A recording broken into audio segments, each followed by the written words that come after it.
Let me paint a picture for you, and you tell me if this sounds familiar. You're trying to get dinner on the table or answer just one important email or maybe just have 30 seconds of quiet. Your child is getting restless. So what do? You hand them a phone, and just like that, peace and quiet. It feels like a lifesaver in the moment, right? But what if that simple act is part of a much bigger, much more alarming pattern? Come on, be honest. Most of us have. It's become a standard tool in the modern parenting toolkit. But this very common habit, something that happens every day in millions of homes, is setting the stage for some really serious consequences, ones we're only just starting to wrap our heads around. And the scale of this, especially in some parts of the world, is truly mind-boggling. Take a look at this number. 9. Just 9.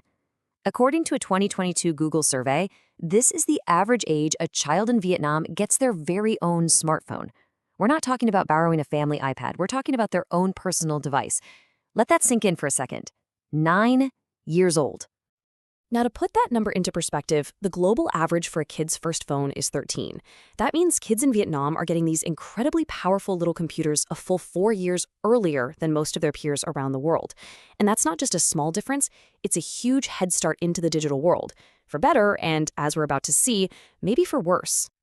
So this early exposure, it's not just some quirky statistic. It really points to a widespread habit that has become completely normal.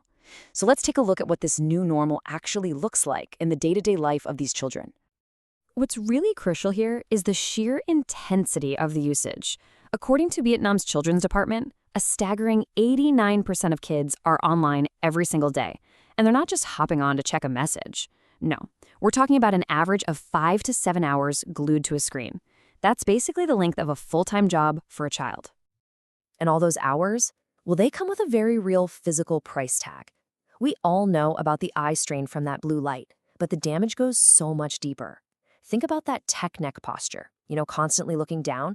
Over time, that does serious damage to the cervical spine. And then there's the habit of eating while watching a screen. This actually distracts the brain from properly managing digestion, which can lead to bloating and even obesity, because kids just don't register when they're full. And to top it all off, that bright screen light at night messes with their sleep, which, as we know, impacts absolutely everything, from their health to their ability to learn the next day at school. But as worrying as all those physical effects are, the invisible impact, well, that might be even more profound. You see, these devices aren't just passive tools. They are engineered to be addictive.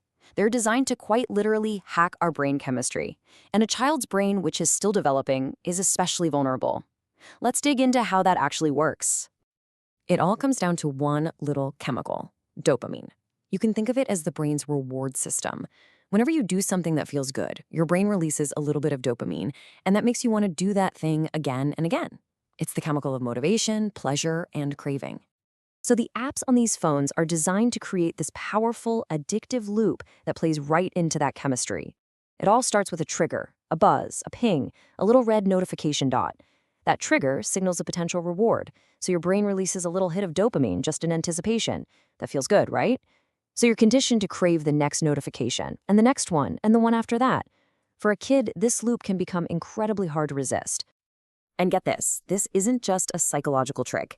It can lead to actual physical changes in the brain. Research has shown that heavy smartphone use is linked to a reduction in gray matter. That's the stuff that actually processes information. Some studies have even shown it can lead to a smaller hippocampus, and that's the part of the brain that's absolutely crucial for memory and learning. So a child might literally struggle more to remember what they learned in school that day.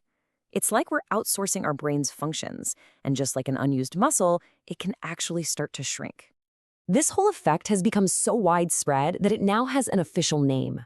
In 2024, the term brain rot was actually added to the Oxford Dictionary. It perfectly captures this idea of a mental decline that comes from just endlessly scrolling through low-quality, trivial online content. The very fact that we needed a new term for this tells you everything you need to know about the scale of this problem. So if kids are getting phones earlier, using them way more intensely, and suffering all these consequences, who's responsible? I mean, it's easy to point the finger at tech companies, or even at the kids themselves. But the research suggests the root of the problem might be much, much closer to home. Just listen to this quote from a veteran teacher, Gwen Diao-Hung. It paints such a powerful and, frankly, heartbreaking picture. She describes parents showing up to get their kids from school, physically there, but mentally a million miles away, just lost in their own screens. This isn't some rare thing, it's a daily reality that our children are watching. This behavior has even led to a new term, the digital ghost parent. This is the parent who is in the room, but not really there. Their attention is always split, constantly being pulled away by notifications and messages. They are setting this powerful, unspoken rule in the house. The screen is more important than the person sitting right in front of you. And kids, they're incredible mimics. They learn what's important by watching us. So here's the crucial takeaway. We simply can't expect our children to have a healthy relationship with technology if we don't have one ourselves. This has become the adult's battle to fight. The solution doesn't start with trying to wrestle a phone away from a child. It starts with the parent putting their own phone down first. Okay, so if the responsibility really falls on the parents, what can we actually do? It's not about just banning devices because that almost always backfires and leads to fights. No, it's about fundamentally changing the entire environment and the motivations within the family. To really get the solution, we have to understand motivation. A parent might offer their kid some money to stay off their phone for a day. That's what we call extrinsic motivation. It's a reward from the outside, and hey, it can work as a temporary tool. But the real goal, the long-term win, is intrinsic motivation. That's when a child chooses to put the phone down because they genuinely have something more interesting and rewarding to do. That's the stuff that lasts. So how do you build that intrinsic drive? Well, it starts with being the role model you want your child to follow. It means putting your own phone away during family time. It means setting firm, consistent rules, like no phones after 9 p.m., and having those rules apply to everyone, including you. But you can't just create a void. You have to fill it with better alternatives: sports, hobbies, time outside, and maybe most importantly, you have to protect family meals. Make that dinner table a sacred, screen-free zone where real, face-to-face connection can happen. And ultimately, this all leads us to the final, most important question. This whole battle against phone addiction isn't really about restriction, it's about creation. The real challenge for all of us isn't just figuring out how to limit screen time, but rather, how do we build a real, three-dimensional life for our families that is so rich, so connected, and so genuinely engaging that the flat, two-dimensional world of the phone just becomes less interesting by comparison? That's the real work, and it's a question worth us all thinking about.